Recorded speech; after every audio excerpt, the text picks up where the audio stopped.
Bien amigos, tengan ustedes un cordial saludo. Estamos nuevamente en una edición más de nuestra secuencia de entrevistas para la revista La Voz Ausente.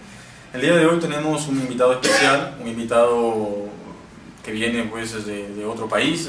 Normalmente hasta ahora hemos entrevistado a a muchos escritores nacionales, amigos nuestros. Esta vez es un amigo también, que ya lo conozco hace un buen tiempo y que viene pues de la República Oriental del Uruguay.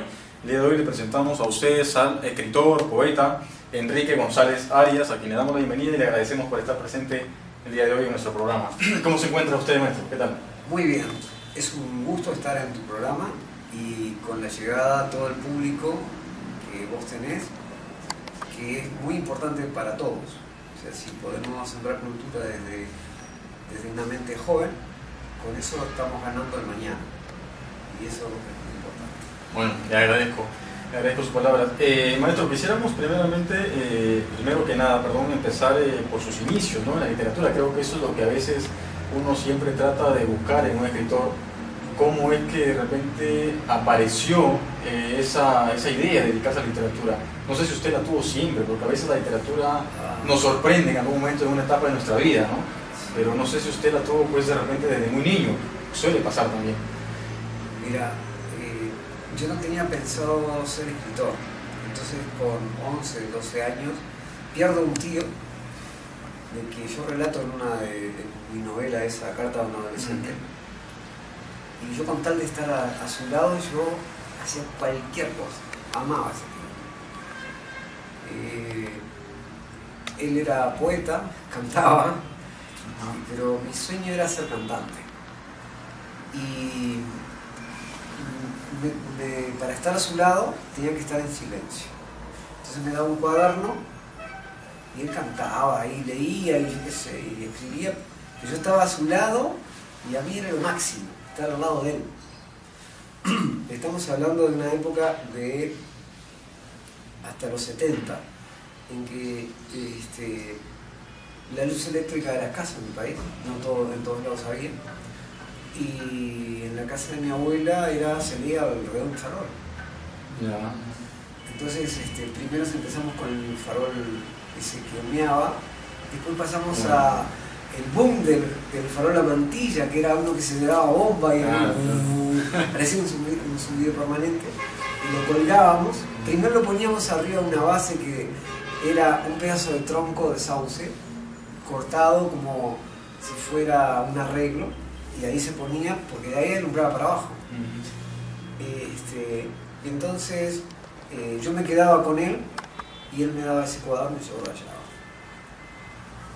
Fallece y entonces llega mi cumpleaños en septiembre y mi abuela, es la primera vez que mi abuela sale de su casa y va a mi cumpleaños.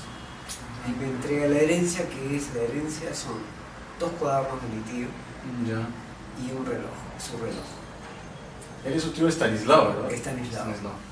Entonces, Estanislao Twyford, y entonces ahí empecé a leer y veo que era poeta. Y entonces yo ahí lo remedo y trato de escribir. Y cae en mis manos un libro que se llamaba El estanque de los lotos, llamado Nervo, sin tapa. Editorial Thor.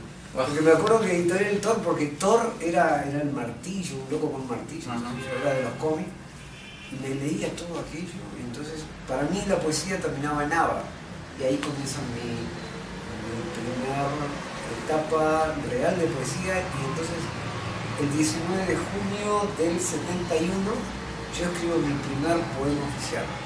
O sea, yo escribía, y ese día, que era el cumpleaños de mi madre, escribí un poema, pero también cumplía años Artigas, nuestro héroe nacional. Claro. Entonces, ¿qué hice? A José Artigas, y se lo di a la maestra diciendo que lo había copiado de un cuaderno. Y ahí comenzó mi vida. En esta época, ¿usted tenía cuántos años? 12 años. 12 años, en el 71. Y dígame, ¿cómo fue esa experiencia? Porque quisiera colocarme tampoco en el contexto de esa época de Uruguay. El 71, 2 años más tarde, en el 73, se da el golpe de Estado en Uruguay. Usted tenía 14 años. Sí, ¿Cómo vivió usted esa época?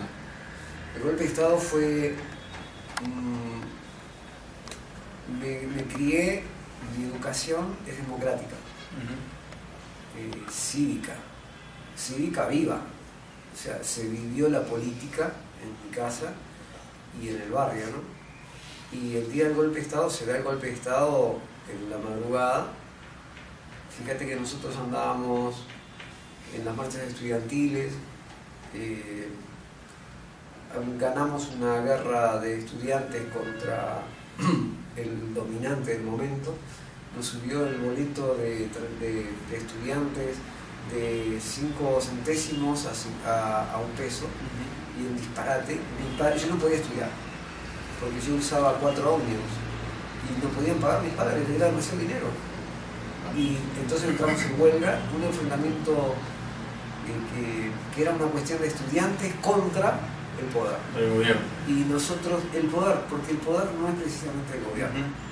Y eso porque lo he madurado, pero en aquel momento para mí era el gobierno. Claro. Entonces, yo no podía estudiar. Y ahí nos alzamos.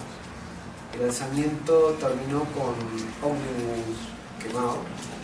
Pero ustedes eran chiquillos de 14, 15 años. Pero lo que pasa es que era... En Uruguay se nos enseñaba educación cívica. Teníamos una materia que era introducción al derecho. Desde que salías de la escuela vos tenías una materia que era similar, que era tus obligaciones como ciudadano. La Constitución, el Código Civil, el Código de Trabajo, todo eso formaba parte de nuestra educación. Y teníamos un cuerpo docente responsable civil. Claro. Entonces, siempre nos educaba de una manera que nosotros éramos liberales, ¿no? O sea, es el sello de Uruguay, ¿no? Claro, o sea, no es una educación conductiva, ¿no? Que sí, no es una siempre totalmente distinta. te corresponde, Exacto. Dice la Constitución. Por ejemplo, estábamos luchando contra el FMI, no sabíamos lo que era el FMI, pero el FMI era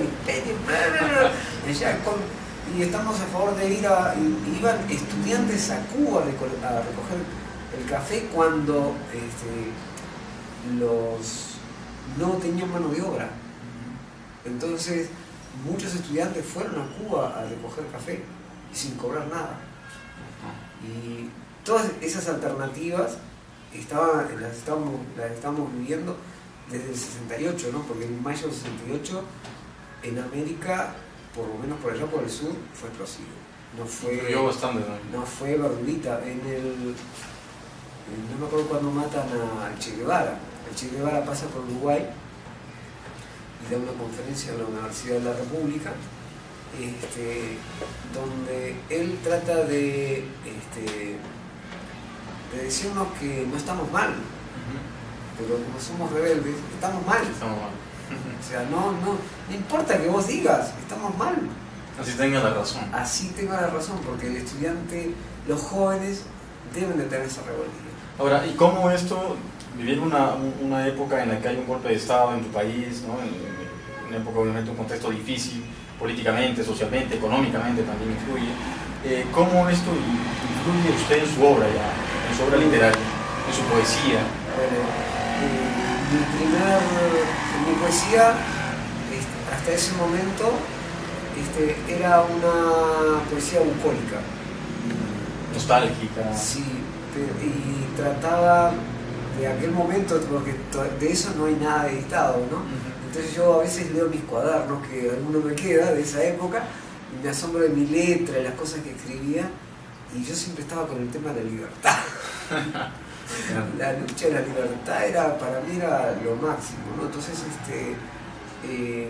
tengo una novelita inédita de 16 años. ¿De esa época? De esa época, tenía 16 años o 15 años, donde la tienen mis hijos escrito en distintos papeles.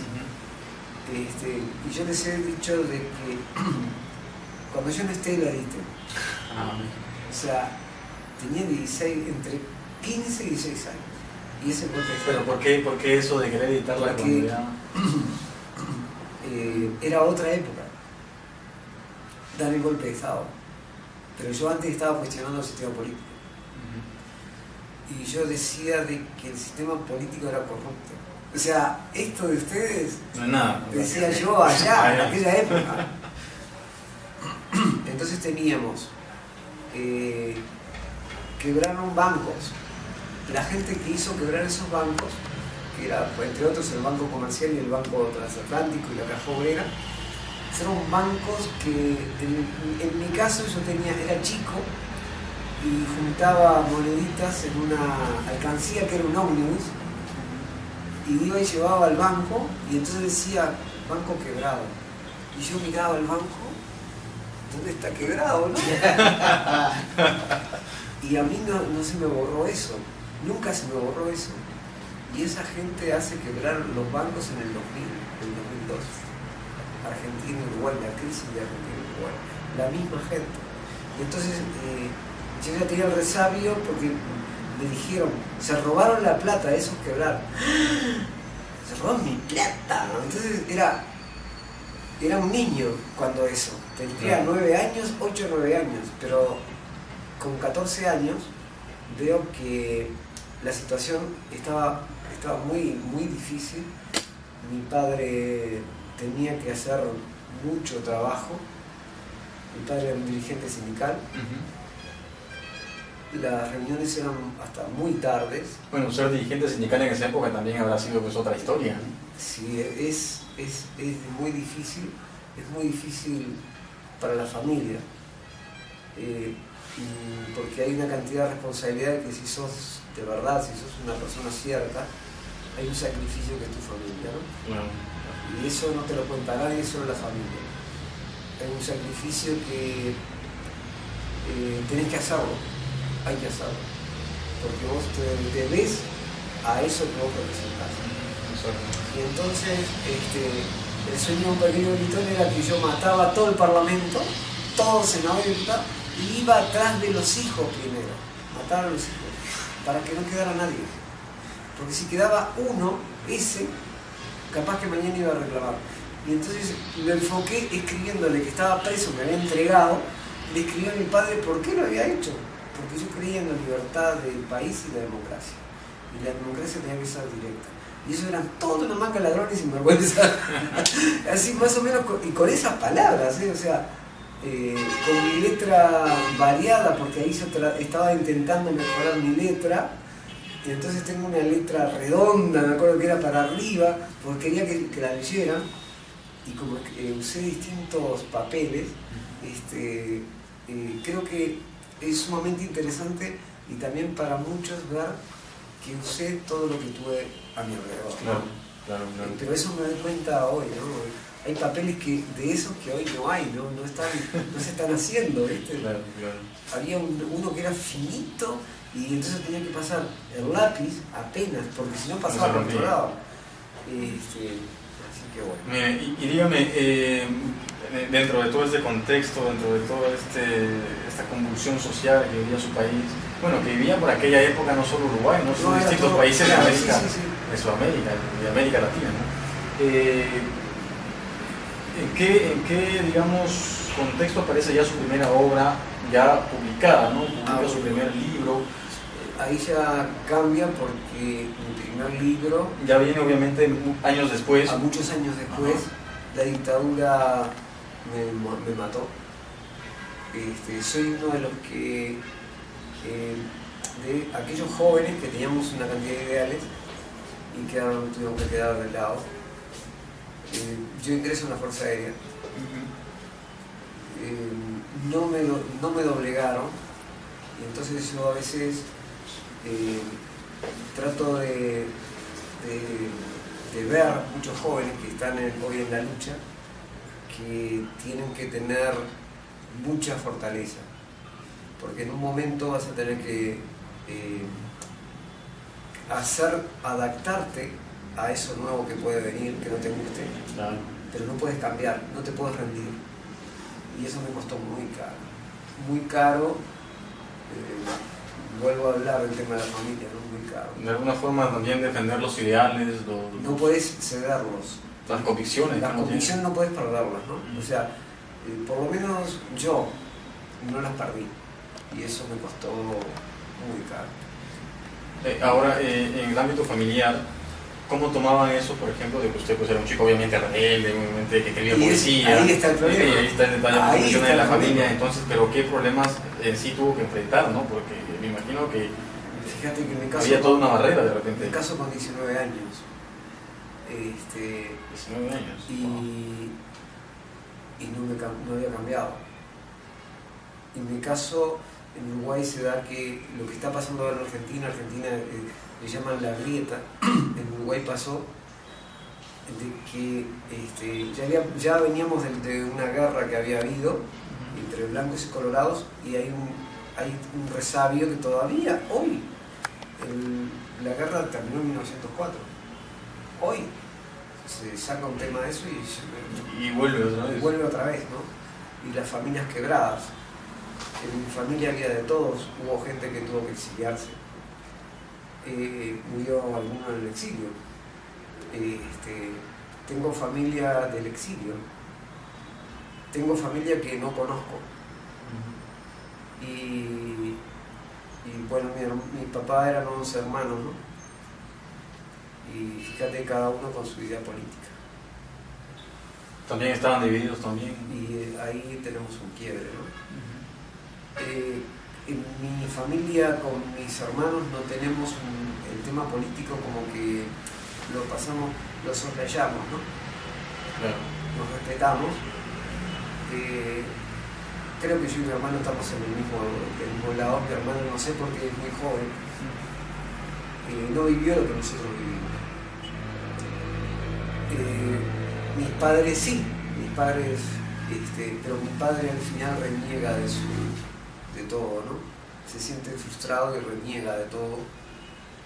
Y entonces yo lo escuché nomás. Pero el tema de la familia es un tema muy caro. Muy caro. Y yo, por ejemplo, me caso con alguien que no tenía mis ideas políticas. Pero bueno, todavía. Y eso está bien. ¿Y qué opinión tenía esta persona acerca de la literatura o del arte, por ejemplo? No, ella del arte, estaba en el tema del arte, ¿no? O sea que entonces digamos que por ese lado pudo... Por ese lado, es la madre de mis hijos, ¿no? Y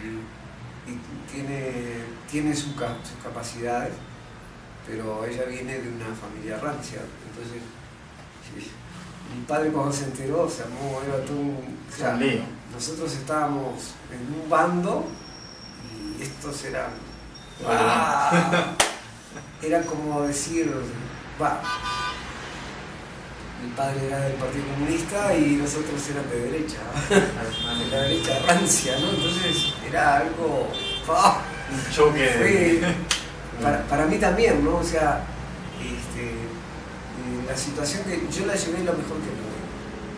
Hice lo mejor que pude. Y es muy difícil. Es una convivencia que tenés que tener,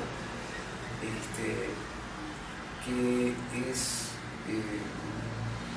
muy, ¿cómo te voy a decir? Psicológicamente tenés que pensar en el bien. También eso te hace crecer, porque no todo es negro y no todo es blanco. Hay matices. Y eso es lo que tenemos que asumir ahora. Porque ¿qué pasa? Que las ideologías han cambiado, han fracasado todas. No hay una buena. Sí, pues. Y entonces hay que generar una idea nueva, de esto sacar lo bueno y de esto sacar lo bueno, y desechar lo otro. Y yo creí que acá, por ejemplo, acá en Perú, podría haber un grupo de pensadores que podríamos generar entre todos una nueva idea, un nuevo sistema. Digamos que una nueva completamente corriente. Distinto. Una nueva corriente, probablemente. Una nueva corriente, pero completamente distinta. Nueva corriente totalmente independiente. No de acá, de allá, porque ya sabemos que todo eso fracasó. Y nos llevó a que siga el hambre, siga la explotación, las multinacionales siguen mandando. Y mientras del otro lado, supuestamente, estamos contra las multinacionales, pero son las que nutren a las multinacionales. Sí. Entonces, cuando descubrimos eso, los que luchamos por una verdad decimos... Ahora, pero en el caso de Uruguay, por ejemplo, es un país que de los últimos 13, del 2000... Desde que está Tabaré Vázquez, los primeros gobiernos prácticamente socialistas, ¿no? Sí, es socialista. Pero Uruguay es socialista desde 1904. Y ahí no nos damos cuenta. El gobierno es para el pueblo. El pueblo es el gobierno. El gobierno tiene que ayudar al pueblo, no es... al salir nos damos cuenta de eso. Yo voy a pedirle al Estado que me tiene que dar salud, educación, asegurarme el trabajo, el transporte y la defensa. El Estado, no un privado. En Uruguay tenemos las empresas del Estado. El agua es del Estado, la luz es del Estado, el teléfono de línea es del Estado, Internet es del Estado, la salud es del Estado, controlado por el Estado. Bueno, todo lo contrario, lo que pasa es que no canal. Claro, pero nosotros no nos damos cuenta porque lo tenemos, es normal. Claro. Pero cuando salimos, no, pero la luz es de la empresa tal. ¿Qué? Y tuvimos el tema de Argentina. Argentina era como nosotros, y Menem, en 1990, cuando hizo el movimiento neoliberal, vendió todas las empresas al Estado. Ahí está que aquella esquina tiene luz a un precio, este tiene a otro precio, pero si quiero no te doy más luz. Me pagás tanto y chao. Lo mismo pasa con el gas. Nosotros eso lo tenemos dentro del Estado. Bueno, acá en el Perú no pasó lo mismo con Fujimori, ¿no? Se vendió todas las empresas nacionales que había acá. Pero bueno, volviendo nuevamente al tema literario, porque creo que está muy relacionado, al fin y al cabo está muy relacionado todo. Va todo. ¿Cuándo edito yo? Era la pregunta. Sí. Edito, fui ciclista. Y entonces decido ya no competir más. ¿Por qué? Y no sé. Bueno, viene muy bien la pregunta. Me gustan las mujeres. Ya.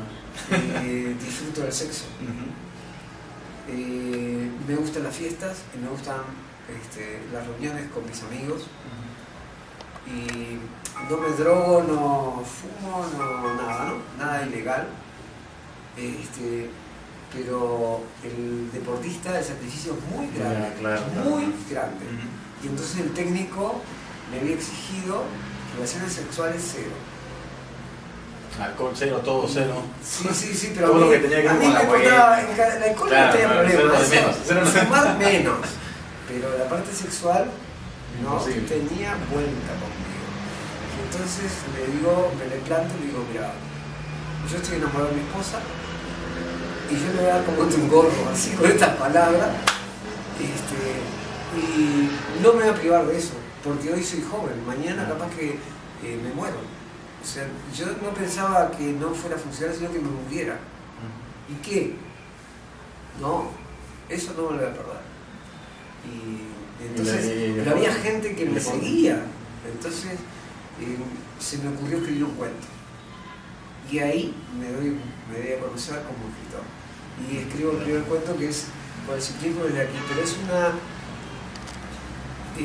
es un libro pequeñito editado por mí, que lo llevé a una imprenta y le entregué a cada uno de todo lo de la barra para que, como agradecimiento por lo que habían hecho por mí. Claro. Y en base más o menos al tema editorial que usted toca, ¿no? En base a eso, Uruguay es un país que actualmente tiene altos niveles de alfabetización, digamos que es un país ejemplo en Sudamérica, con una cultura muy elevada. ¿Cómo se maneja el tema de la literatura en Uruguay, ¿no? El tema de las editoriales, por ejemplo, porque usted sabe que las editoriales hoy en día también son un enorme negocio. Es un gran negocio, así es. Igual que acá. Eso está manejado, lamentablemente eso, nosotros los escritores tenemos que tener en claro que nosotros somos obreros de las editoriales. Las editoriales te hacen firmar contratos, por eso vine acá a Perú. Yo vengo a Perú para editar un libro. Eso le iba a preguntar todavía más adelante precisamente cuál fue la razón, ¿no? Y entonces las editoriales ganan dinero, es un negocio, pero muchas no entienden que nosotros también es un trabajo. No estamos reconocidos los escritores como trabajadores. Y tampoco los escritores nos damos el lugar que nos corresponde.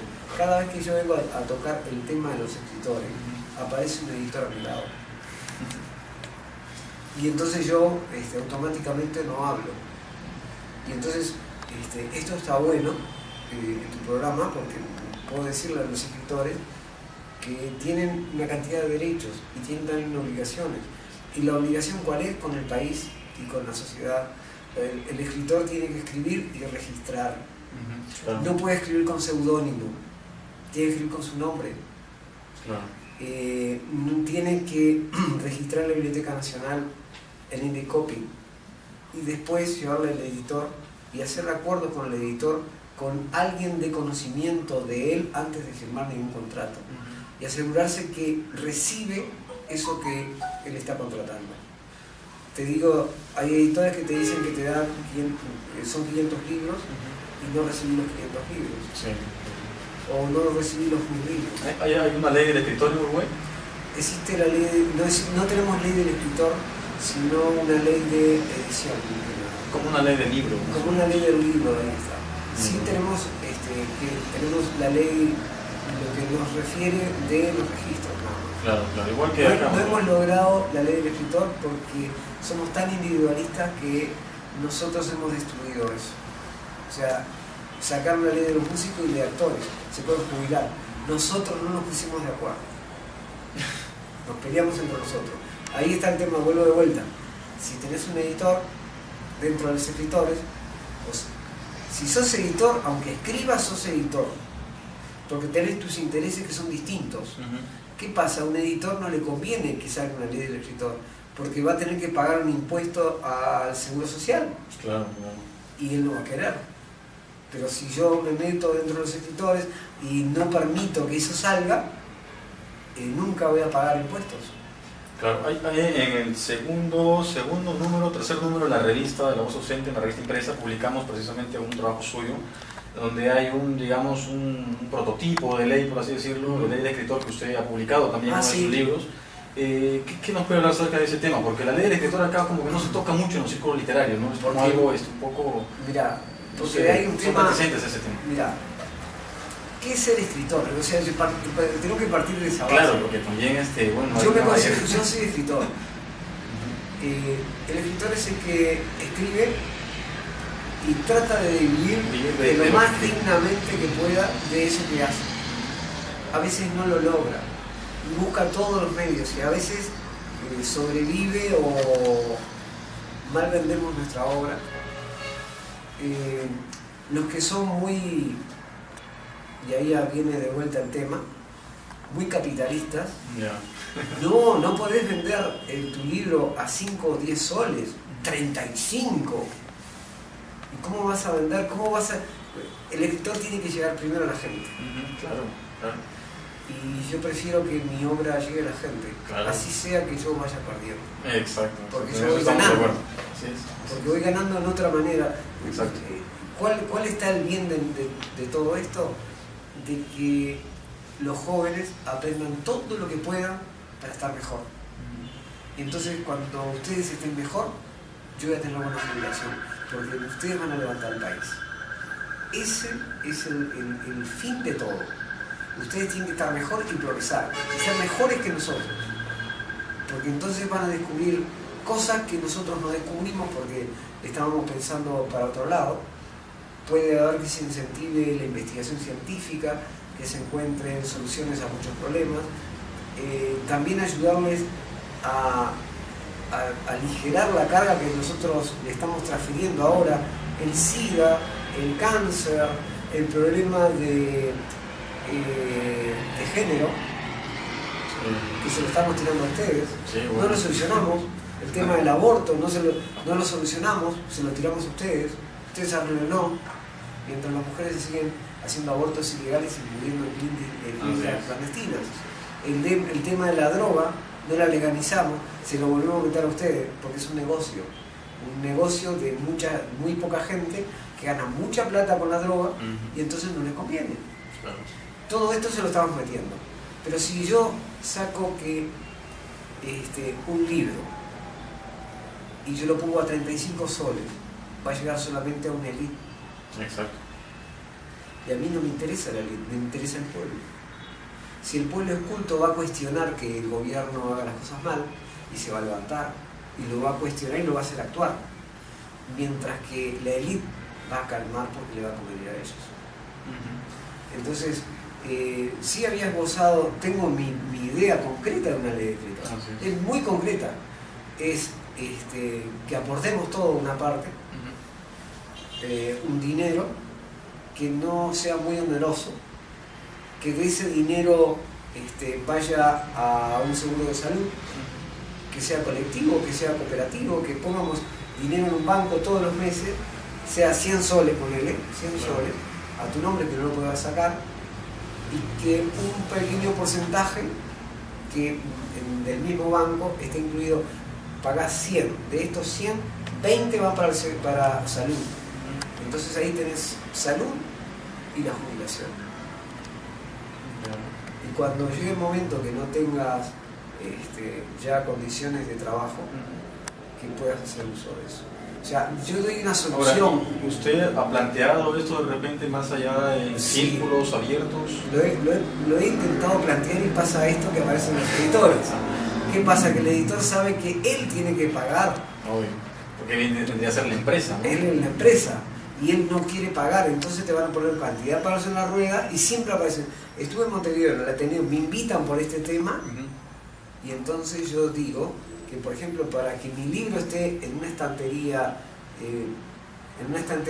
tiene un precio. Pero para estar en vidriera yo autor, le tengo que pagar al vidriero por vidriera. El precio por vidriera. Es un precio para que tener mi libro, que todo el mundo lo vea. No sabía, nadie sabía. Era todo editor, nadie sabía. La primera vez me dice uno, mirá, bueno, eso he tenido que pagar. Qué raro que vos no lo pagues. Lo debe pagar tu escritor. Y entonces, y desglosé cómo era la ganancia. Gana. El escritor hace el material, lo entrega a la editorial. La editorial te hace un contrato. A veces el escritor tiene que poner guita de él. Aparte de que lo escribió, pone plata. Y usa tu plata el editor y te dice, el contrato es el siguiente: vas a ganar el 0,7% del precio total de venta al librero, no al público. 0,7%, no es el 1% siquiera, no ganas nada. Y vos fuiste el que invertiste. No, y nadie se aviva. El escritor es el autor, es el que hace todo en realidad. O sea, pero si bueno, el escritor no existiría pero encima pusiste la plata, porque te piden, bueno, y aparte tenés que poner plata, ¿no? Y ese es el negocio. Pero vos lo escribiste y vos pones plata. Usa tu plata, gana él se jubila, gana el librero que se jubila, gana el empleado del librero que se jubila, gana el distribuidor que se jubila, y vos no ganás nada. Y eso, pero es fácil, esa es la situación. Claro, ¿cuántos? Hay gente que cuando le hacen una entrevista, yo no sé si soy escritor. No. O sea, ¿eres o no eres? ¿Eres o no eres, chavo? Claro. Eso que no sos escritor, no. Yo no soy escritor. Claro. Me acuerdo que me costó decir que era poeta. Pero ese es un prejuicio en Uruguay, ¿no? Bueno, no creo que solo en Uruguay. Bueno, acá no, ya el otro día me enteré también. ¿Qué pasa? Que los poetas varones eran muertos y habían sido casi todos homosexuales. Y entonces mi madre, cuando vengo de España, mi vieja, mi colchón de soltero estaba en la casa y se rompió. Y yo escondía todos mis cuadernos ahí. Y se había roto y aparecieron todos mis cuadernos ahí. Y mi vieja ya tenía un hijo y estaba casado, entonces, ¿esto es tuyo? ¡Pah! Y aparece con mis cuadernos. Y yo sentí vergüenza, porque escribía escondida, ¿no? Y sí, ¿vos sos poeta? Y entonces mira así mi hijo, mi esposa, yo homosexual no soy. Ese razonamiento y ese día admití que era poeta.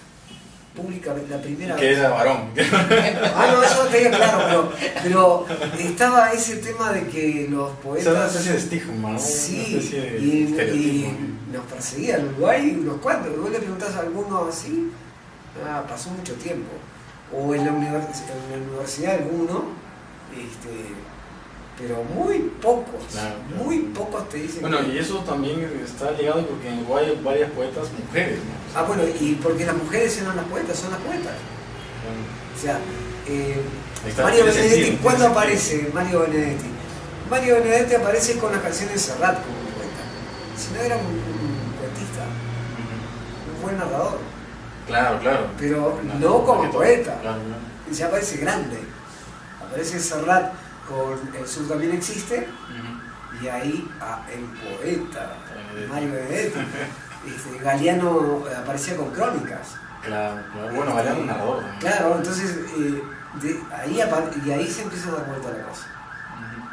Y ahí aparecen, pero ya habían muchos letristas, muchos poetas que hacían, por ejemplo, Rubén Mena es uno de los poetas más importantes de aquella época, que es uno de los letristas de los olimareños.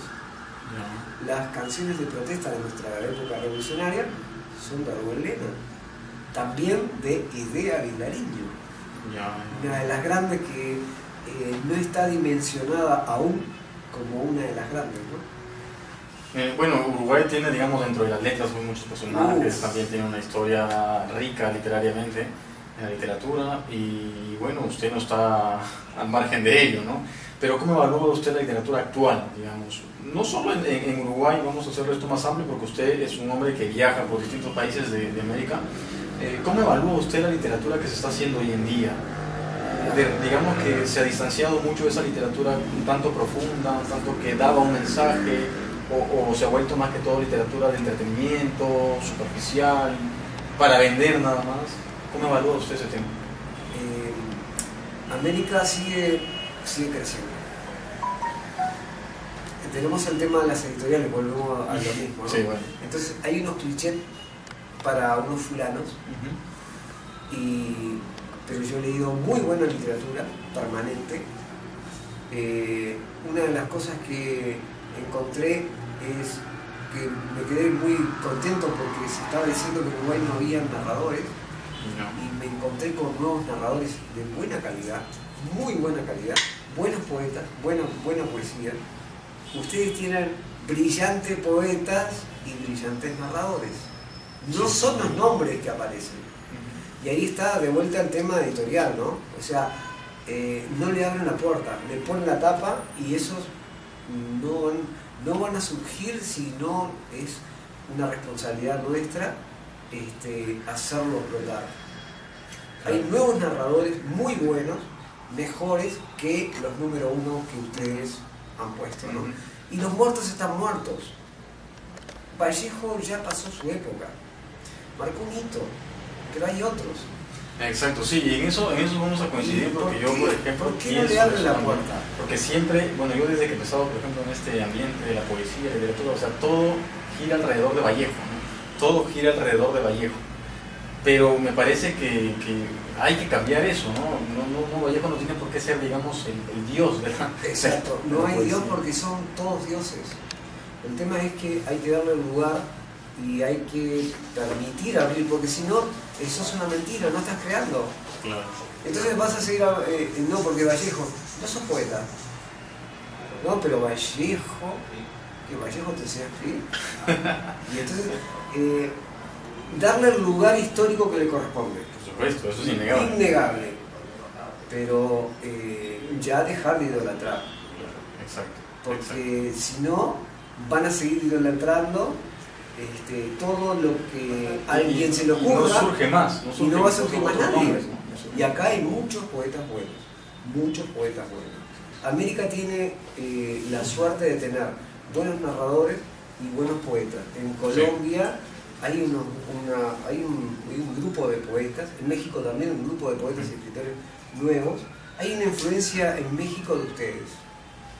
Hay un trasvase de escritores que ha llegado a México, que está haciendo una nueva narrativa, pero yo veo que hay un nexo entre Perú y México. Entre Perú y México. Bueno, hay un nexo. creo que hay un nexo históricamente en todo sentido, ¿no? Se nutren uno de los otros y tienen esa narrativa que para muchos se cree que ya se ha perdido. No, no se ha perdido, sigue permanente. Lo que pasa es que no le dan luz, no le están dando luz. Guatemala tiene buenos poetas, muy buenos poetas. Puerto Rico tiene buenos poetas y buenos narradores. Argentina tiene, siempre se mantiene en el mismo nivel. Nosotros habíamos bajado un poco, pero me está llegando mucho material de Uruguay y hay buenos. Me quedé contento por los buenos narradores, ¿no? Sí. Entonces, porque se nos fue, en Uruguay se está terminando la generación del 45. Murió Idea Vilariño en abril del 2009, Mario Benedetti en mayo, y después se fue Eduardo Galeano a los 2 años. Y se van desfilando. Pero eso es una generación que va a ser también un poco difícil de No, superar. Yo creo que no. Todo pasa con el tema editorial. Ah, bueno, claro. Porque si yo no digo de... O sea que al final, digamos que la editorial viene a ser como que la que catapulta al personaje que él quiere o que ella quiere, ¿no? Y que defiende sus intereses también, ¿no? Pero lo que pasa es que no nos damos cuenta cómo funciona. ¿Por qué se generó el boom del latinoamericano? Porque una señora,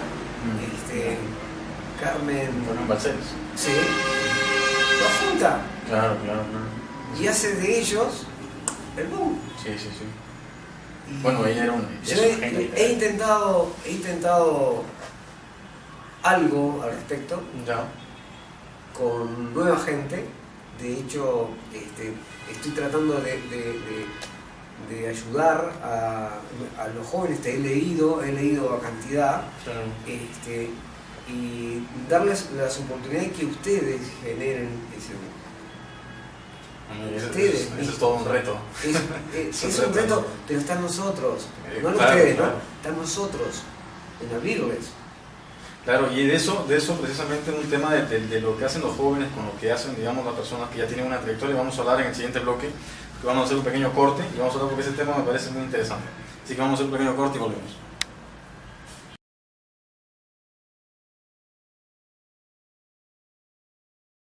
Bien amigos, estamos de vuelta con el escritor Enrique González Arias, con quien estamos teniendo una excelente conversación, creo yo, relacionada con el ambiente, el ámbito social dentro de la poesía, porque al final de cuentas el escritor está muy relacionado con la sociedad, el hombre mismo es un ser gregario que vive dentro de una sociedad, ¿no?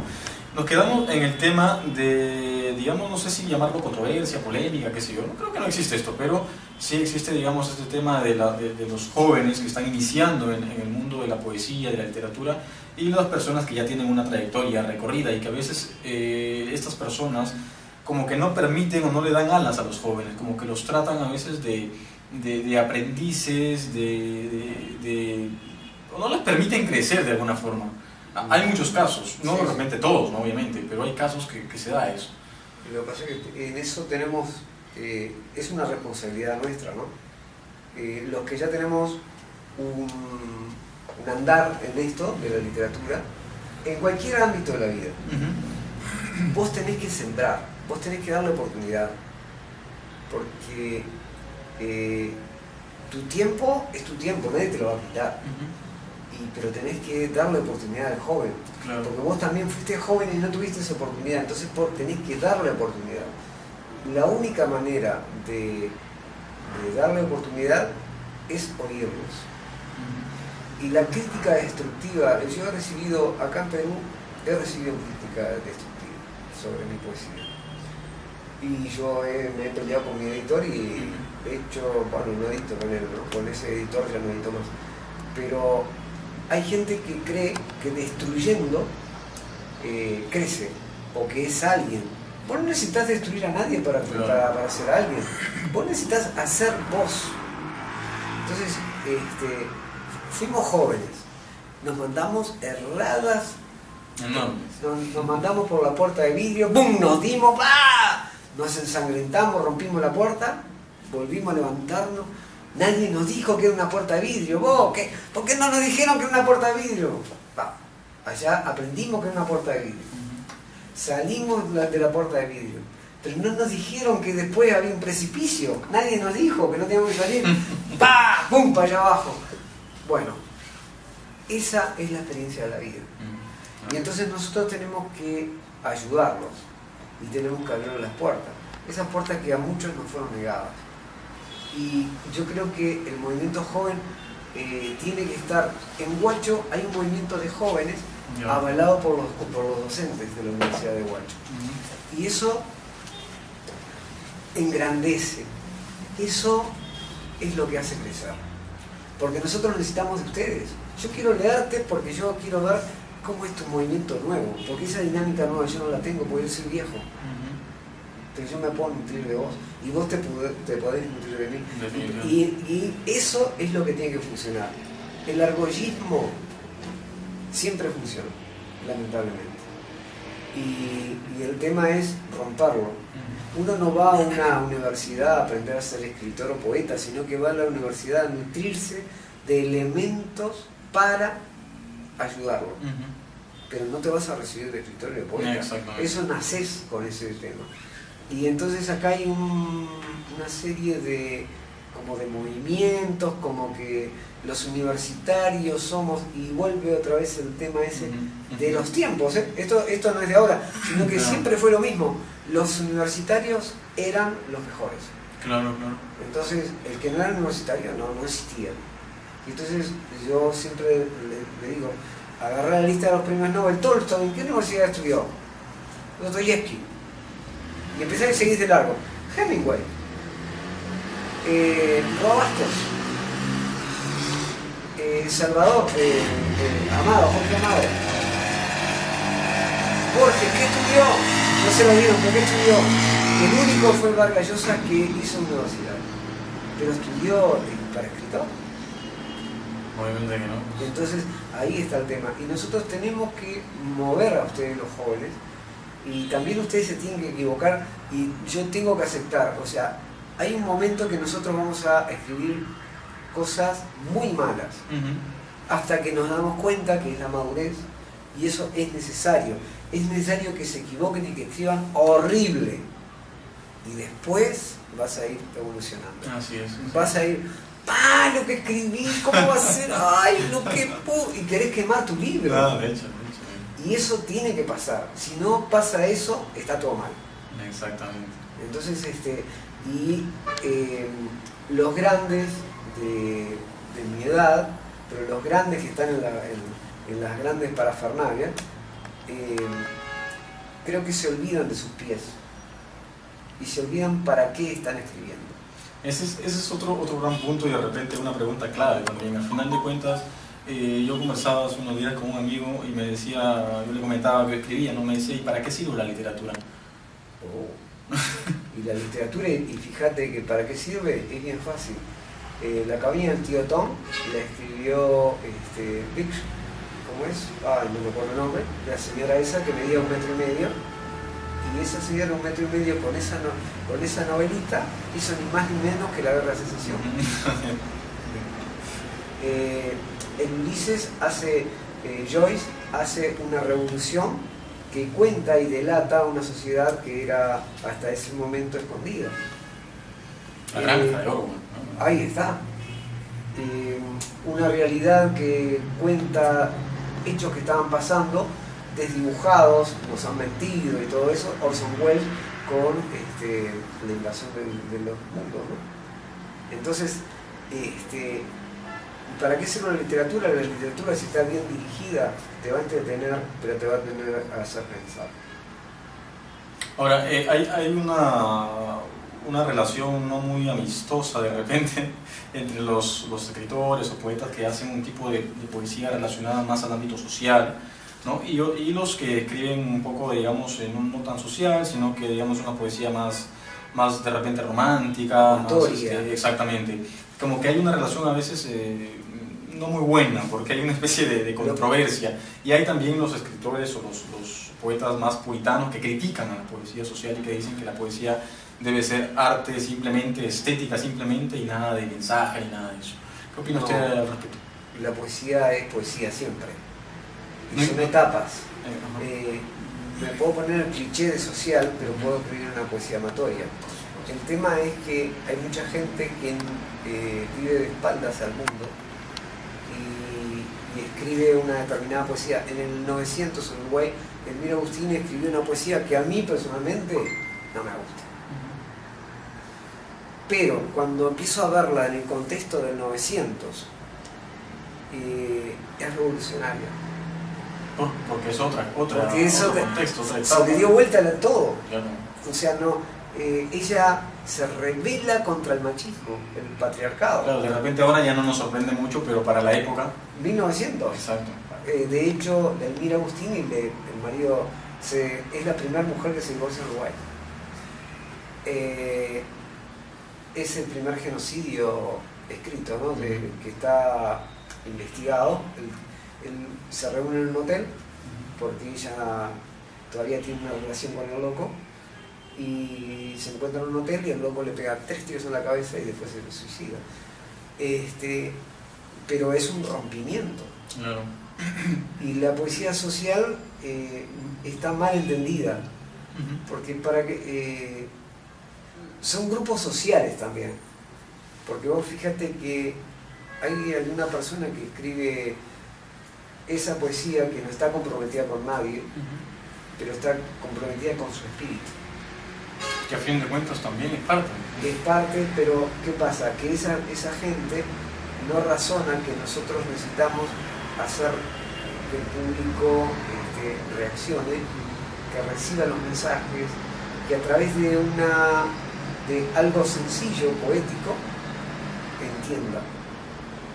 Porque no todos tenemos la misma capacidad de razonar, necesitamos ayudarlos. Y podemos ayudarlos a través de una canción. Hoy están los raperos son poetas.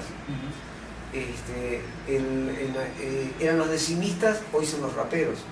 Los raperos son decimistas modernos y nadie se está dando cuenta. No, entonces, bueno, tampoco no son bien vistos, inclusive. No van a ser bien vistos porque están llevando la poesía a otro nivel de desafío. También están mostrando realidades. Digamos que la poesía es un arte que está en constante cambio, en constante evolución. Sí, permanente. Usted hace una semana, me parece, en la Casa de la Literatura, 2 semanas, hizo la presentación de uno de sus libros y dijo algo ahí que me quedó a mí muy grabado, ¿no? Que decía que una cosa es ser escritor y otra cosa es vivir como escritor. Sí, son 2 cosas distintas. Ser escritor significa que escribís pero no podés vivir como escritor. ¿Y qué hay que hacer para vivir como escritor? Bueno, o en todo caso, ¿quién podría vivir como escritor? Es muy difícil. Es muy difícil y ahí está que los tiros al aire, somos escritores y vivimos como escritores. Capaz que no tenemos el dinero para pagarle el alquiler. Capaz que el escritor de verdad, no el que está acomodado con las grandes editoriales, porque ese tiene un refugio. De determinada manera él está asegurado, pero el otro no está asegurado. Entonces tenés que vivir el día a día, tenés que ir y ver cómo editar y tenés que correr por la tuya, conseguir que el librero te venda tus libros, tenés que tener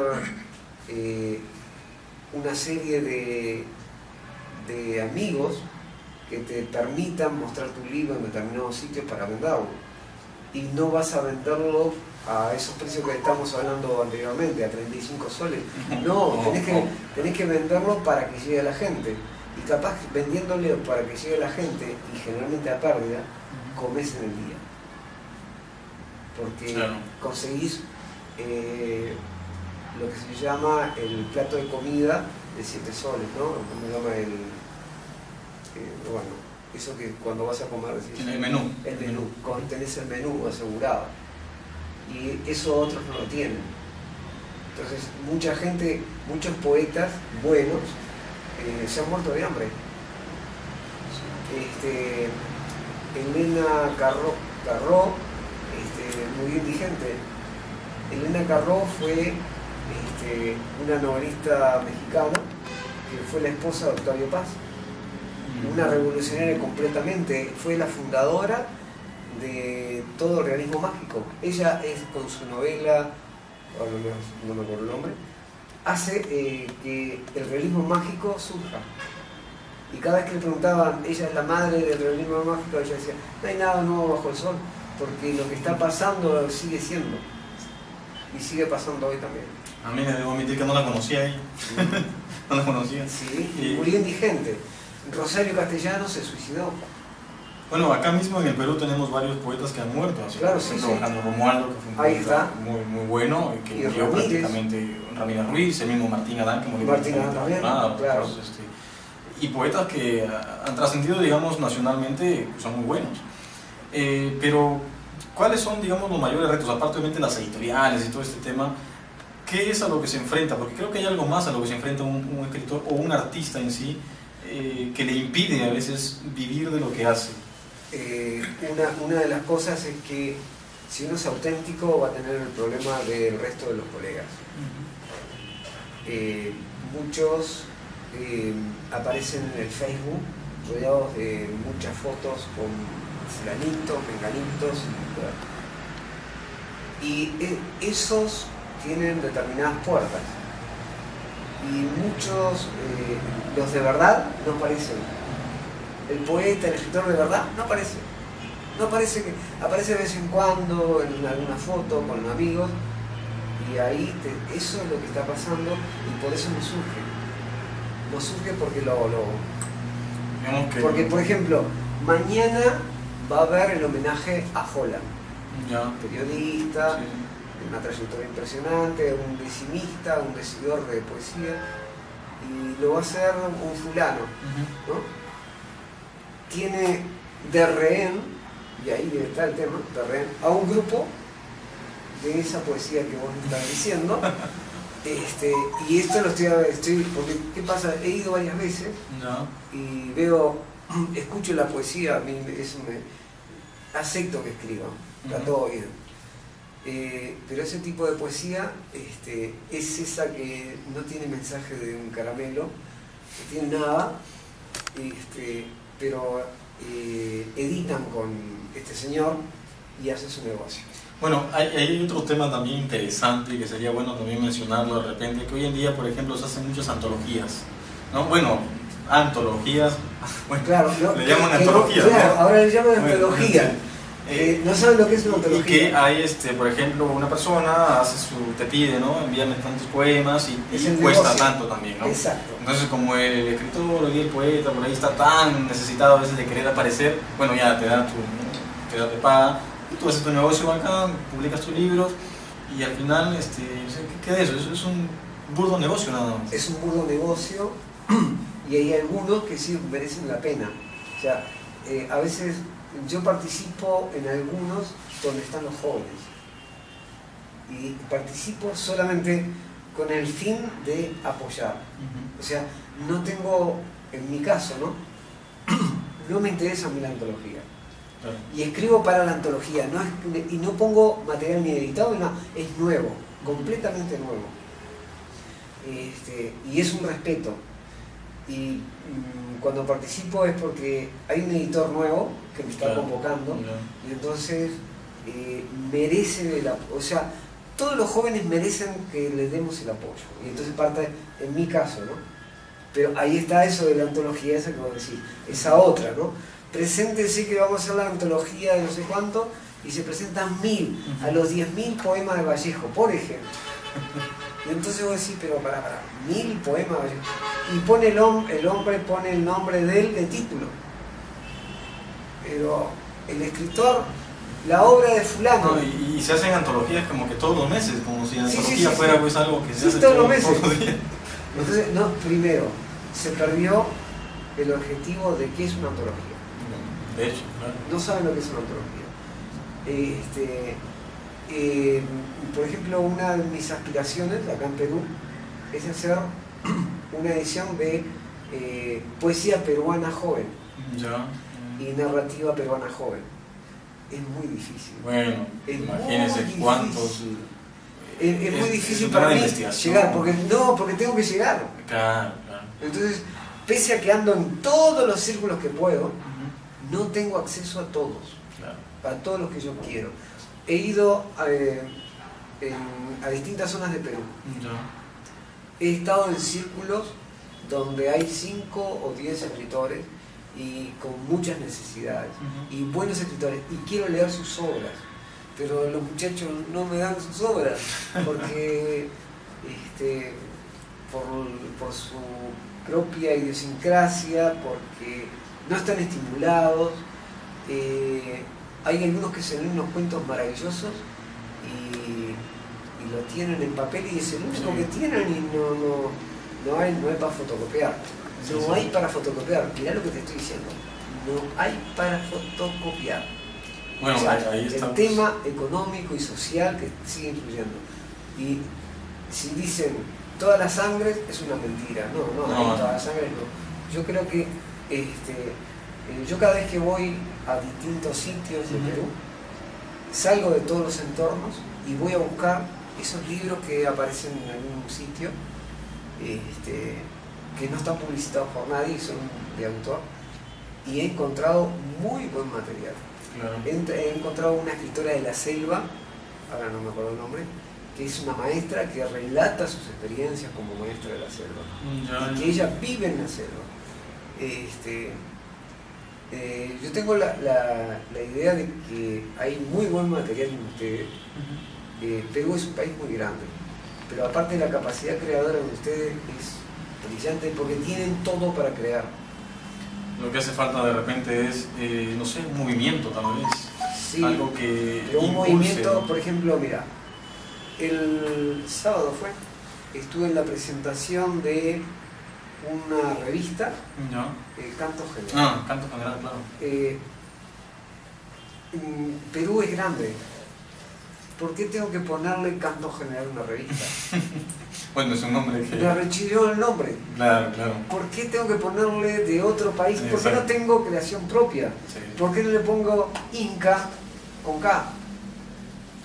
Que ahí hay un tema muy interesante al que usted está llegando, porque ya van al tema de las alienaciones, etc. Y de repente vamos a hacer vamos a hacer un corte más. Me gustaría que después de eso hagamos una especie de analogía entre este tema. ¿Por qué? Porque en Uruguay de repente también pasó esto con los charrúas, por ejemplo, que también fue un problema, ¿no? Una extinción prácticamente. Sí. Entonces me gustaría que hagamos esa especie de analogía con lo que está pasando ya en el Perú también. Eso de que usted me dice que toda la sangre, que es una mentira, me parece interesante tocarlo. Claro. Así que vamos a hacer un pequeño corte más y volvemos.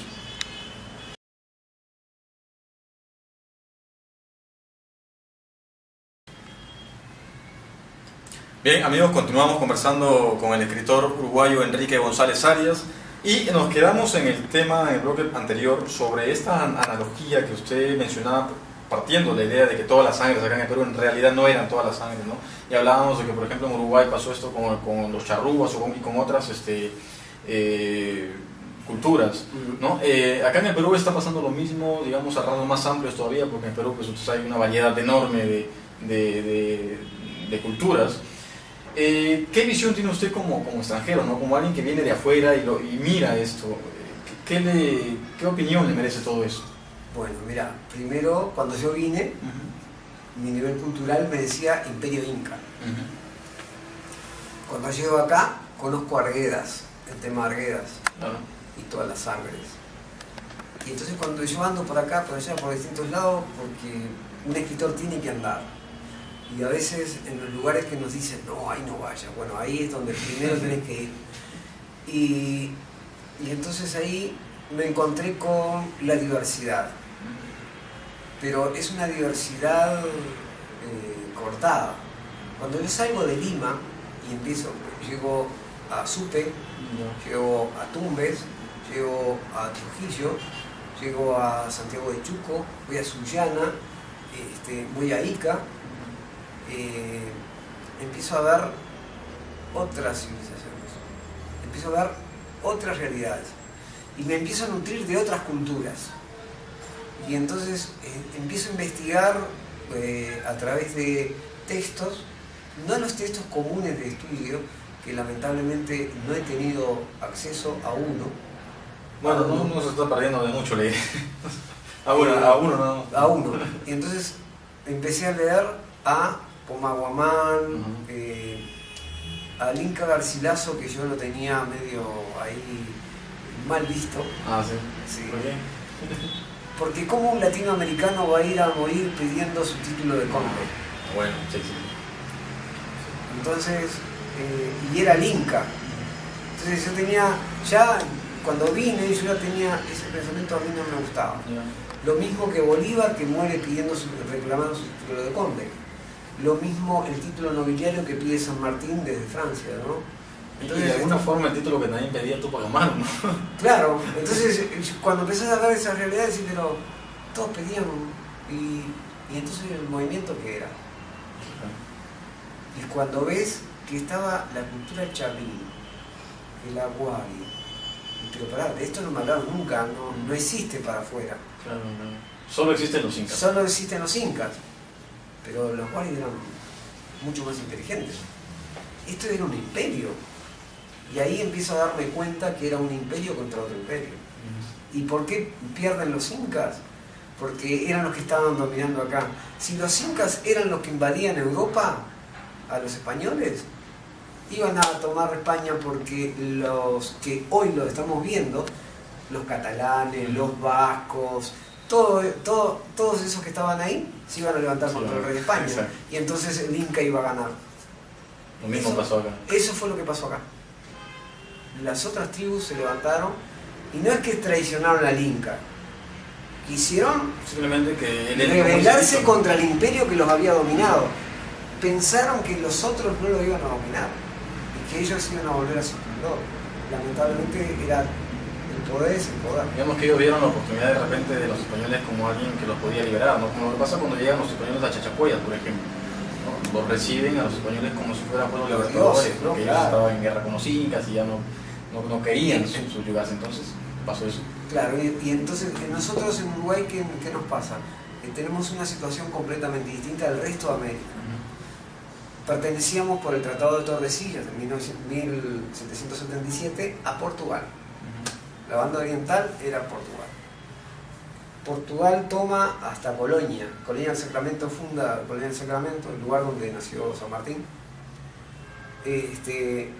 Y el gobernador de Buenos Aires le manda carta al rey diciendo que la banda oriental, los portugueses no habían llegado al sur y que era tierra fértil. Y el rey manda unas 29 o 23 familias, porque los números ahora van variando, la historia la van cortando, la van aumentando. 23 familias de Islas Canarias, 23 familias que se asientan y se les otorgan los predios, y ellos es gente que viene a trabajar. No vienen ladrones, no vienen locos que estaban presos, no vienen locos a buscar la fama, sino que vienen a trabajar y con su familia. Entonces, de ahí nace Uruguay, de eso nace Uruguay. Y ahí está el resto de América distinta a Uruguay. Claro. Y entonces, yo no lo entendía tampoco. Cuando vengo y veo, no, porque mataron a todos. Y nosotros a los charrúas los matamos en 1831. Y estos los vienen matando de arranque. Entonces, está en la película La Misión, la novela de Humberto Eco. Y entonces ahí te está diciendo muchas cosas. ¿Qué pasa? Que nos han tapado la historia, nos han mentido. Y por ejemplo, del héroe nacional nuestro no se hablaba. Y en Uruguay se hablaba poco también. ¿Por qué? Porque era un criollo. Fusilado, ¿no? Por eso. No, exiliado. No, claro, sí. Pero él muere en Paraguay. Claro. ¿Y qué pasa? Y tiene las instrucciones del año 13. En 1813 hace las instrucciones del año 13 para el gobierno de Buenos Aires, a la Junta de Buenos Aires. Él quería las provincias unidas al Río de la Plata. Era un contrabandista, era un hombre, le gustaban las mujeres, volvemos a tocar el tema, le gustaban las mujeres, sí, más de una vez. Reconoció a todos sus hijos, hizo abolición de la esclavitud. Dijo que los indios tenían que gobernarse por ellos mismos, darles tierra y que ellos eligieran su propio gobierno. Educación pública, educación para el pueblo. 1813. La tierra es para los que la trabajan, y hizo la reforma agraria. Claro, los terratenientes iban. pero era un hombre grande, ¿no? Claro, digamos que como ideas pues, adelantadas a su tiempo, ¿no? Como Adelantadas, siempre los personajes. y aparte él no tiene mucho estudio. O sea, sí. Bueno, él se dedicó inicialmente precisamente al campo. Era contrabandista. Bueno, no, me refiero a su edad más... Claro, él se escapa de la escuela y se va al campo. Y por eso es amigo de los charrúas. Y los charrúas ayudan a la independencia del país. O sea, mirá lo distinto. Es como que los guaris ayudan a los criollos a levantarse contra los españoles. Los charrúas forman parte de los soldados de la revolución. Claro, exacto. Y eso no se da en los otros, ¿viste? Y hay una amistad entre ellos. Y eso, y después viene la tradición donde los terratenientes, ¿qué pasa? Que los charrúas eran indómitos, eran nómades, no tenían muchas ganas de trabajar, eran de la recolección, la caza y la pesca. Chao. Nos quedamos acá, mañana nos vamos para allá, aquí el tiempo feo, vamos para el otro lado. Carneaban una vaca y le comían el asado, nada más, las costillas, y la dejaban tirada. Los terratenientes querían, este es mi campo, este es mi ganado. ¿Qué es tu ganado? Esto es mío. Y los terratenientes se levantan y le ordenan al primer presidente constitucional que los maten. Y este hombre los llama a todos, porque él era teniente de Artigas en la época de la independencia, entonces les dice: Frutos quiere reunirse con toda la nación charrúa. Se reúne en el Sal si puedes, mira qué título. Bueno, la conocemos. Sal si puedes. Y los emborrachan y están no sé cuánto de juerga, y entonces en un momento él dice: de huello, y aparecen todos. Y algunos escapan, y entonces no creo que los hayan exterminado a todos. Unos van en exposición a Francia, mueren en Francia.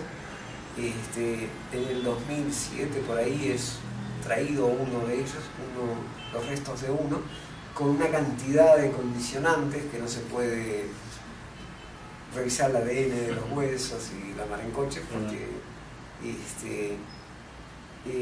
está en el Panteón Nacional. ¿Enfrente de dónde lo pusieron? De justo el que los mandó matar. Bueno, pero la paradoja increíble, ¿no? de la vida. Entonces, y acá yo vengo y me encuentro con que hablan de todas las sangres, pero encuentro que alguien con mi piel le dice a alguien como vos cholo, despectivamente.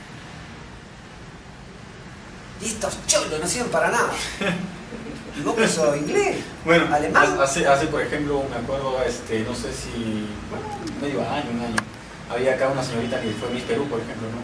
Que le dijeron, la Miss, la señorita Inca, ¿no? Algo así. Y ella se sintió ofendida, ¿no es? O sea, como que si a una Miss egipcia, por ejemplo, le dijeran Miss egipcia, se va a sentir ofendida, ¿no?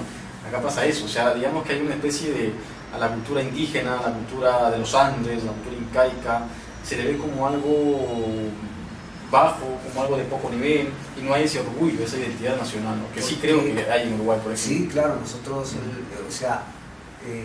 que deben de quedar poquísimos descendientes de charrúa, sí. Muy pocos, algunos capaz que ni saben, probablemente, pero nos sentimos charrúas. Exacto. Y qué lindo que nos digan charrúas. Entonces yo trato de explicarle a muchos de ustedes cómo yo me sentiría orgulloso. ¿Me decís cholo? Sí, soy cholo, ¿y? Qué bueno que soy cholo, porque es mi tierra. Y entonces no entiendo, pero hay toda una desidia por medio de la prensa, por medio también de los cuerpos docentes. También los cuerpos docentes son responsables, porque el cuerpo docente tiene que fomentar la identidad nacional. Ser descendiente indígena es un honor. Y acá los tratan de exterminar. Acá acaban de hacer el Ministerio de Educación llamó un concurso en lengua aymara y en rumacini, sí. o quechua, pero no llamó el resto de las lenguas. Y entonces está discriminando. Tenía que haber llamado en todas las lenguas para tener un registro. Pero es que no existe ese registro, ¿no? O sea, existe así. Pero por lo menos, y una de las cosas que rescato de esta revista Canto General, que hay un cuento que está en lengua indígena de la selva, y eso es muy importante, porque está rescatando identidad, eso está muy bueno. Exacto. Ahora, me molestó el tema de canto general, porque en esta tierra que es tan rica, con tantas lenguas, con que Mariátegui era la Mauta. ¿Por qué era la Mauta? ¿Por qué no se puso el maestro? ¿Por qué no se puso ese nombre?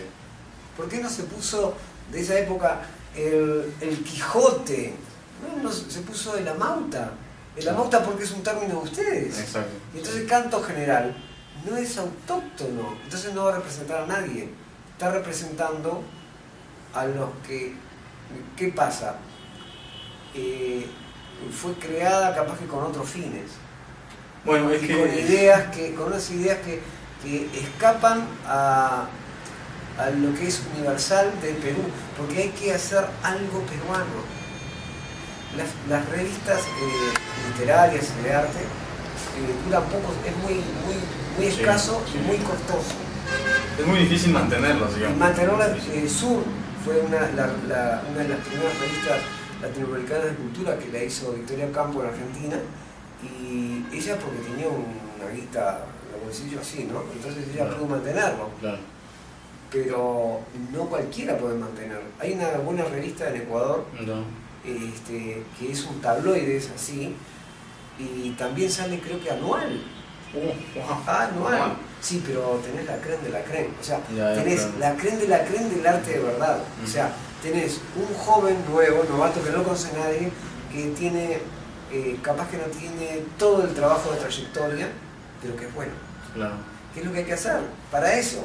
Bueno, porque las revistas a fin de cabo son para eso, ¿no? Para mostrar mentes nuevas, ideas nuevas, proyectos nuevos, propuestas nuevas. Y digamos de alguna forma también obviamente con lo que la gente que ya viene trabajando ese tiempo, para que esto sea como una especie de amalgama, ¿no? Entre los nuevos y los que ya conocen, digamos, el camino. Pero mantener una revista es muy difícil, muy difícil. Yo quería preguntarle nuevamente, retomando mucho el tema de los libros. Usted ha publicado más o menos cuántos libros, porque tiene una publicación enorme. Son varios. Son muchos libros. Sí. Pero digamos que, ¿qué es lo que usted se siente más cómodo? Porque publicado narrativa y poesía. ¿Qué es lo que más fácil de repente se le hace escribir? La poesía es natural. La poesía es natural. Y la narrativa es cuando tengo la necesidad de contar. La narrativa yo la uso como el mensaje. Por ejemplo, en Carta a un adolescente es mi vida, es mi adolescencia. O sea, no hay nada de ficción ahí. Y me dolió, fue un trabajo muy pesado. Lo empecé a escribir por el 81, cuando volví a España. La dejé porque eran las broncas, ¿no?, que uno tenía. Después la retomé en el 88, creo que fue. En el 90 vuelvo a retomarlo, en el 93 volví a retomarlo. Y para mí, porque yo era el personaje, era muy doloroso, ¿no? Y entonces a fin de año, el año pasado, me pidió un colegio, digo, tengo una novela así que puede servir para ver. Y entonces me pidieron, y ahí eso me impulsó a editar. Claro. Si no, capaz que no hubiera salido. ¿Qué es más importante para un escritor, ¿no? ¿Escribir de lo que uno lee o de lo que uno vive? No, vos tenés que escribir de lo que vos vivís. Vos tenés que pisar para conocer. Podés leer, imaginar y soñar, pero si vos viviste, le hice el amor a esto. Pero, y por ejemplo, el caso de... Sabés de Borges, lo que por ejemplo. Borges, digamos que es un caso medio singular. Lo que pasa es que tenemos esa otra abstracción, ¿no? Y ahí cambia el tema de la narrativa, que es el juego literario. Claro. Y yo tengo el juego literario, y ahí sí es un poco de lo que he leído, pero mucho de lo que he leído y mucho de lo que he soñado. Entonces tengo un cuento en El novelista y el trompo, que se llama Momentos. Y Momentos está inspirado en el Perú. Y mira vos, viví, o sea, parte de la historia la viví. Pero yo hago un juego de tiempos y hago algo de realismo mágico, que paso en el tiempo y entro en el tiempo a través de una ventana y soy un niño que quiero ver a dos parejas pasar, porque me quedé encandilado con esas dos parejas. Y ahí es un juego literario. Y eso sí. Y ahí está el tema de la creación puramente literaria, que no tiene nada que ver, que mezclas lo vivido y lo leído. Pero es un juego donde a mí me encanta jugar con el lector, que el lector se pierde, hago que se pierda y lo logro, porque he sentido, me perdí, tuve que volver a empezar. Y lograr eso es sumamente y a mí me encanta eso. Yo me he perdido, por ejemplo, leyendo 100 años de soledad. Bueno, entonces, sí. Me ha pasado eso. Sí. Tenía que volver a empezar. Sí. Es muy, digamos, que lograr eso. Y esa es una de mis facilidades. Sí, pero aparte me encanta, y está en mí. Mi primer novela o cuento novelado se llamaba El Amante. ¿Y qué hacía? Ese juego. Y me había basado en el estilo de Mario Vargas Llosa, de La tía Julia y el escritor, porque fue una novela que me apasionó. Y entonces vi que habían todas las historias se cruzaban. Entonces cuando terminé mi curso de literatura creativa, la hice con Rubén Lozada Revere, que es un amigo de Vargas Llosa. Y ese me pidió mis originales y no podía creer que lo había escrito así, todo de uno. Era porque escribía a mano, todavía escribo a mano.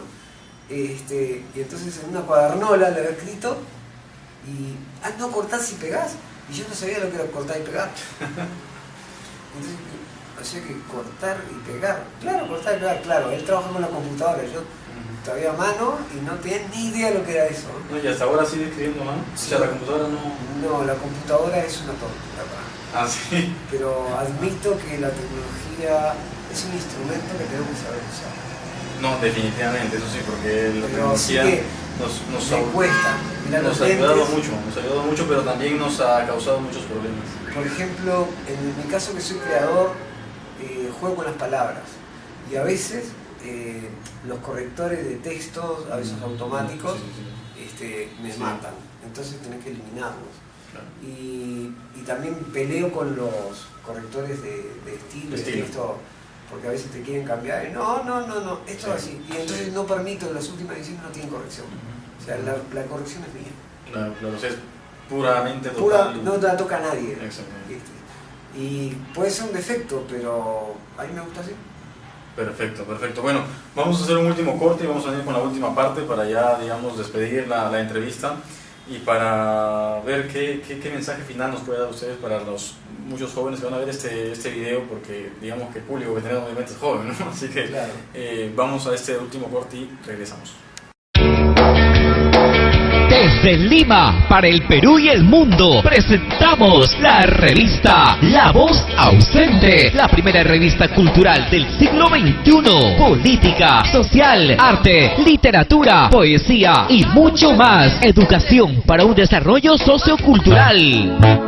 La Voz Ausente se hace presente. Búscanos en Facebook, Instagram, YouTube y Twitter. Revista La Voz Ausente.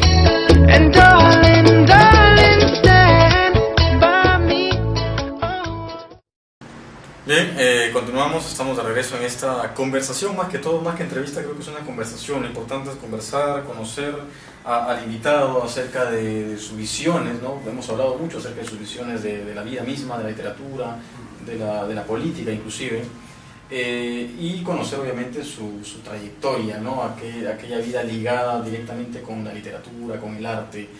Dígame, ¿cuánto tiempo tiene acá en el Perú? Como 6, hace 8 años que estoy fuera de Uruguay, pero hace 2 años que no he vuelto a Uruguay. Pero y hace como 6 años que llegué la primera vez. En 2012 vine por primera vez. No, la segunda vez, en 2006 vine. Fui al Cusco, yo fui uno de los tantos que vinieron a firmar para que le devolvieran, el grupo de intelectuales que firmó en el Machu Picchu, para que le devolvieran las cosas que le habían robado. Yo fui uno de los tantos que firmó. Creo que éramos 23 intelectuales de todos lados. Me gustaría hacer una pregunta que es sobre la visión ¿qué proyección genera en el extranjero el Perú como país literario? O sea, ¿qué visión genera, digamos, en el ámbito cultural, en el ámbito de la literatura, ¿no? Cuando un extranjero piensa en el Perú sobre sus escritores, sobre sus poetas, sobre su literatura, ¿qué opinión tienen? ¿Hay una opinión, digamos, buena? ¿Hay una opinión de que en el Perú se hace literatura o hay una opinión simplemente desapercibida, ¿no? No, mira, hoy la visión que hay es Mario Vargas Llosa. Claro, bueno, actualmente es el Nobel latinoamericano vivo. Sí. Y esa es la primera visión. Pero después no hay un acercamiento a otros. Por ejemplo, yo Vallejo lo tuve que comprar en una librería porque yo no lo estudié a Vallejo. Y ahí estaba un tema de cuando vine Vallejo y leer. O sea, a mí me encantó Trilce. Yo leí, mi primer libro que leo de Vallejo es Trilce. Y yo me sentí feliz por leerlo. Porque tenía mi estilo de rupturas. Entonces, era de 1930, la pucha. Entonces, era un adelantado. Y más fijándote que en aquella época de esa de Vallejo estaba el modernismo. Y el modernismo eran versos largos, que era elitista. Y por eso yo estaba contra Elmira, ¿no? O sea, de Elmira para mí, toda esa barra, Herrera y sí, todo eso, yo me bancaba a Horacio Quiroga y después a Paco Espínola, ni que hablar, ¿no? ¿Horacio Quiroga? Horacio Quiroga lo bancaba. ¿Por qué? Era modernista, pero sí, lo bancaba su narrativa... porque su narrativa es fuerte, es buena, muy buena narrativa. Pero él formaba parte del modernismo. Bueno, su narrativa lo salva. Lo que pasa es que él, claro, después que mata a su amigo, se va a Salto, donde se refugia, y quedan las misiones ahí. Y ahí, Europa ahí claro. vuelve a romper todos los esquemas, porque aparte su narrativa es una narrativa, ahí está, que es una narrativa responsable y real y justa. Cuando lees el cuento de que sonó el disparo, eran las 12, y el tipo se da cuenta que el disparo, las 12, el sol del mediodía, mi hijo, y ve la escopeta contra un alambrado, y no dice que está el cuerpo ahí, la escopeta. El hijo había ido a cazar, la escopeta está contra un alambrado y humeando el caño. Esa imagen literaria es extraordinaria. Es extraordinaria.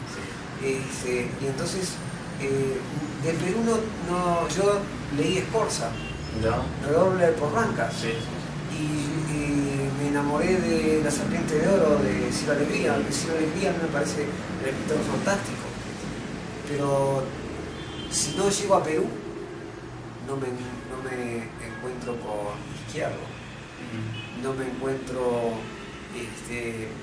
con una cantidad de escritores que no salen. Claro. No salen por la parte comercial. Exacto. O sea, no salen porque a veces, por ejemplo, ¿cómo puede ser que una universidad tenga una editorial y en la editorial no tenga una difusión para el pueblo que sea barata y que sea de jóvenes? Bueno, el Congreso mismo tiene una editorial y esa claro, editorial también... No, pero ¿cómo puede ser? A ver, claro, es incongruente, sí, ¿entendés? Definitivamente. Entonces, tiene que estar de acceso al pueblo. Tiene que salir, porque necesitas mostrar. Entonces a ustedes hay que investigarlos. Todavía de la narrativa y la nueva poesía no hay. Ramírez lo conocí acá, por un movimiento que vengo a caer y eran todos amigos de Ramírez. Pero si yo no caigo en ese lugar, yo no conozco la poesía de Ramírez. Y creo que el tema es que no hay difusión. No hay difusión porque las argollas, eso que estamos hablando, no permiten la difusión. Porque estuvo la Primavera Poética ahora en Lima. Sí, es el último evento que se ha hecho, que digamos, tiene renombre. Sí, tiene renombre, pero es un renombre de amigos, no es un renombre de calidad poética. no encontré. Yo fui a ver lo que era. Ya. Y no, fue como un recital que hay en los gremios literarios o capaz que de gremios de escritores. Ya. ¿Viste? No digo ya de los amantes de no sé qué, no digo de eso que es peor, ¿no? Pero te estoy diciendo, no es distinto. Dentro de ese tema hay círculos, obviamente, círculos literarios, círculos cerrados, perdón, que no van más allá de lo simple de la reunión, de una especie de tertulia pequeña en la que simplemente se comparte y donde un poeta escucha a otro. Claro. Ese es un error garrafal en el que hemos caído últimamente, en el que nos escuchamos entre escritores nada más. Muy Pero, bueno. ¿por muy qué, bueno por eso que está ejemplo, diciendo. no ir al pueblo donde está la gente, llevar allá la literatura? ¿Por qué no se hace eso? Porque, por ejemplo, nos hemos acostumbrado acá en Lima de que la literatura, la cultura está en Lima, en el centro, está en Barranco, está en Miraflores, y de ahí no sale. Mira, yo viajo y me encontrás en cualquier sitio, y el tema es parte por nosotros mismos, parte por nosotros. Claro. Pero tener lo que pasa es que ser uno escritor y tener una visión del mundo y de lo que no afán de plata, sino afán de cultura social, no ideologías políticas, porque eso no lleva a nada. Claro. Vos tenés que ir a la sierra. Flores está haciendo un trabajo en la sierra impresionante. Este hombre, Carlos Villa, está con el tema de la biblioteca, está haciendo un buen trabajo, pero no le damos una mano. Cuando fui a un evento que hizo, éramos 3. Ahí está el tema burocrático. Yo le cuento una experiencia precisamente con este tema de la biblioteca sobre ruedas, que fuimos a Ayacucho con el profesor Francisco de la Cruz, no fue el señor Villa, pero por ejemplo fuimos a Huamanga, o fuimos a Huanta primero, Huanta que es un más pequeño que Huamanga. Ya en Huanta nos abrieron las puertas, la propia municipalidad nos dijo, perfecto, tienen ustedes todas las facilidades, excelente. Fuimos a Huamanga, que digamos la ciudad más grande, la ciudad más grande de Ayacucho, ¿no? Y ahí nos pusieron todas las trabas habidas y por haber en la municipalidad. Y ahí está el tema. ¿Entiendes? Entonces, ¿cómo uno a veces...? Porque no te olvides que esto es que la cultura hace pensar a la gente. Bien, maestro, acá en el Perú existe un pensador que es conocido, que se llama Manuel González Prada, que hace 100 años hablaba de muchas cosas que están pasando hoy en día, la historia cíclica y tiene sus problemas. Él decía, si los hombres de ayer trabajaron por los de hoy estamos obligados a trabajar por los de mañana. Me gustaría preguntarle a usted cuál sería ese mensaje que le dejaría a usted a las generaciones precisamente que se aproximan. Bueno, creo que es muy acertado eso. Nosotros, el mensaje que tengo para los jóvenes es que me pregunten, me acaparen, que me estrujen, porque estoy vivo. Y todo el conocimiento que hoy tengo, puedo volcarlo. Porque después que te ponen sobre todo madera, se cierra, no hay forma. Y muchas cosas no están escritas. Y la pregunta que me puedes hacer es lo mejor que vas a sacar de mí. Yo me quedé con una carta a un escritor exiliado en Uruguay, Carlos Banks, de Paraguay, exiliado de Stroessner, y era mi amigo, y voy con la carta a agradecerle todo lo que hizo por mí, y no le pude dar la carta porque se murió ese día. Y eso me quedó, y creo que eso es lo que para todos los jóvenes estoy a las órdenes, a disposición, en lo que pueda ayudarle para crecer. Gracias.